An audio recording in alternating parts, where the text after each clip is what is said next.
Deuteronomy 22:5, which basically says women shouldn't wear men's clothing, men shouldn't wear women's clothing. This is detestable to God. Fundamentalists and traditionalists will take this and read their own modern meanings into it. Specifically, women shouldn't wear pants. Now, I need a little bit of help to illustrate what ends up happening whenever we do this, so I reached out to a buddy of mine, new-aged atheist Phil, and he's gonna kind of explain what atheists do with this. Thanks for having me on, Christian Phil. I appreciate the ability to come on here and share some truth with you. Good to see you again, buddy. All right, lay it on us. So the first mentions of trousers come from the 6th century before the Common Era, and our first depictions come from 470 BCE on pottery.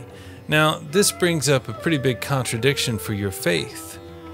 Either your scriptures were written much more recently, or if they're as old as what you say they are, there were no pants.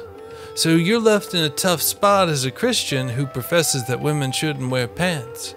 Because you either have to admit that there were no pants whenever this scripture was written, so therefore your preaching is invalid, or you have to admit that your scriptures were written much more recently and therefore the narrative of your religion is false. The thing I'm trying to illustrate to you by bringing in New Age atheist Phil is whenever we make weird readings or weird interpretations or weird explanations for scripture and apply them to today in really a context that doesn't fit, we open the door for atheists to come in, do a little bit of research, and take our own words and use them against us and pry gaping holes in our faith. And then they can turn around and take that and explain it to somebody who doesn't know our faith very well. And then a concept is developed of Christianity is wrong, here's the contradiction that proves it's wrong, so forth and so on. And we're guilty of doing this on a lot more than just Deuteronomy 22:5. So what I would tell you is, as a Christian, if you're reading into scripture and you're asking yourself questions about what does this mean and how should I apply it today, really do your research. Otherwise, you're going to end up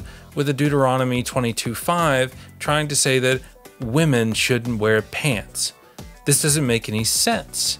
As you look around the world, you're going to find fashion that we wouldn't consider masculine in the West, but they're different people's ancestral or traditional garb. The Scottish kilt, the Japanese kimono, all throughout the Near East and Greece where they wore robes. The way that they chose to wear these defined whether they were masculine or feminine. We know that culture, fashion, and everything evolves. Today, you can look very feminine wearing pants, and there are pants that a man would never wear. If you like this video and you'd like to learn more, check out this next one.